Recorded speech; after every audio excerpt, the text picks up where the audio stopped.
अपनी नई पार्टी का ऐलान कर दिया है। पंकज तिवारी हमारे संवाददाता हमारे साथ जुड़े हुए हैं। पंकज, स्वामी प्रसाद मौर्य कुछ दिन पहले ही समाजवादी पार्टी से अलग हुए थे और आज उन्होंने ये बड़ा ऐलान किया है, अपनी नई पार्टी का गठन किया है।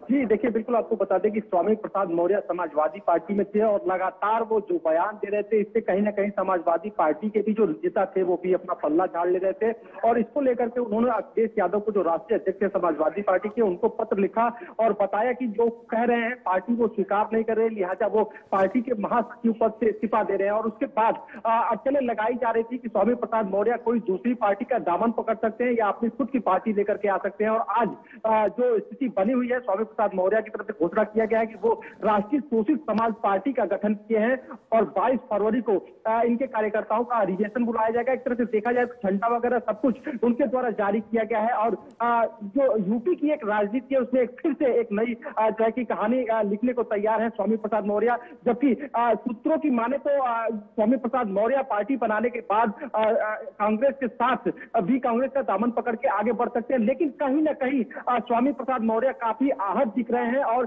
इसी को लेकर के उन्होंने नए पार्टी का गठन किया। अखिलेश यादव से भी स्वामी प्रसाद मौर्य की नाराजगी नजर आ रही थी, इसीलिए शायद वो समाजवादी पार्टी से अलग हुए थे। और इसकी जो बड़ी वजह है उनके बयान थे, जिस तरीके से हिंदुत्व को लेकर वो लगातार बयान दे रहे थे, विवादित बयान थे, उसके चलते सपा को भी उन बयानों से किनारा करना पड़ता था। शायद यही वजह थी कि अखिलेश यादव और उनके बीच में तनातनी हो गई और इसीलिए उन्होंने इस नई पार्टी का ऐलान किया है। जी देखिए, आपको बता दें कि स्वामी प्रसाद मौर्य के बयानों से सीधे तौर पे समाजवादी पार्टी को डैमेज झेलना पड़ रहा था। और इसको देखते हुए पार्टी जो है कि स्वामी प्रसाद मौर्य का निजी बयान बता करके पार्टी उनसे सीधे पल्ला झाड़ रही थी और इसी को लेकर के वो नाराज चल रहे थे। और स्वामी प्रसाद मौर्य का सीधे तौर पर कहना है कि जो समाज के शोषित और वंचित वर्ग हैं उनको लेकर के वो उनकी आवाज को लेकर के बुलंद करेंगे।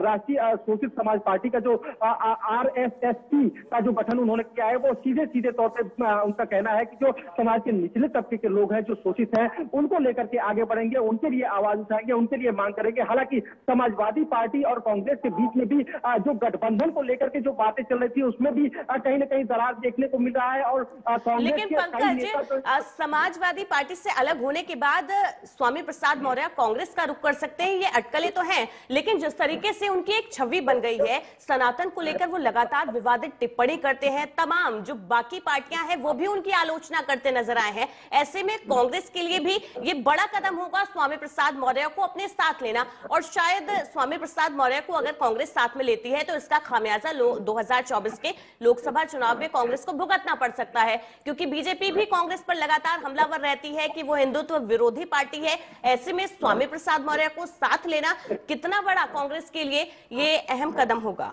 देखिए, आपको बता दें कि अभी जो जानकारी मिल रही है उसके अनुसार जो लोग समाजवादी पार्टी से उत्तर प्रदेश में नाराज हो रहे हैं, कहीं ना कहीं कांग्रेस उनको इंटरटेन करने में लगी हुई है और अपनी पार्टी में शामिल कराने में लगी हुई है। लेकिन स्वामी प्रसाद मौर्य का अगर जो कहीं ना कहीं गठबंधन या किसी तरह से इनकी एंट्री कांग्रेस के साथ होती है, वो जुड़ते हैं, तो इसका नुकसान भी कांग्रेस को उठाना पड़ सकता है। क्योंकि स्वामी प्रसाद मौर्य जिस तरह के बयान देते हैं, कहीं ना कहीं उसका डैमेज जो है कि कांग्रेस को लेकर के चलना पड़ेगा। आप देख सकती है कि भारत न्याय यात्रा के दौरान राहुल गांधी मंदिर और मत करके आगे बढ़ रहे हैं और स्वामी प्रसाद का जो बयान है वो ठीक इसके विपरीत होता है। वो शोषितों वंचितों की बात करते हैं, लेकिन सनातन धर्म और हिंदू धर्म को लेकर सीधा तौर पर कटाक्ष करते हैं। तो कहीं ना कहीं लोकसभा चुनाव में अगर जो कांग्रेस समाजवादी पार्टी के इस नेता के साथ कहीं ना कहीं स्वामी प्रसाद मौर्य के साथ जो है कि गठबंधन करके आगे बढ़ती है, तो इसका जाहिर सी बात है, जो राजनीतिक जानकार है उनका कहना है कि इसका नुकसान कांग्रेस को भी उठाना पड़ सकता है। हालांकि अब ये इनके ऊपर डिपेंड करता है कि स्वामी प्रसाद मौर्य कांग्रेस में जुड़ने के बाद ऐसे ही स्थिति